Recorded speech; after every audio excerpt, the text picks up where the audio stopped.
Breaking news. A drone attack on a military base hosting U.S. troops near Erbil Airport in northern Iraq on Monday caused casualties, a military spokesman said. Majgen Yahya Rasool, a military representative for Iraqi Prime Minister Mohammed Shia al-Sudani, said the attack also disrupted flights from the airport. Majgen Rasool did not provide more details. This is the first time the Iraqi government announced casualties.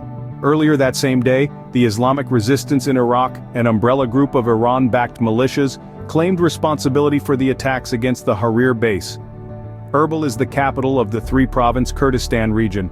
The channel will provide updates during this week on what the deal is with Iraq using the US dollar within the country after January 1, 2024, and answer the question of whether the Iraqi dinar has ever been on the forex market. Stay tuned for video and blog post updates.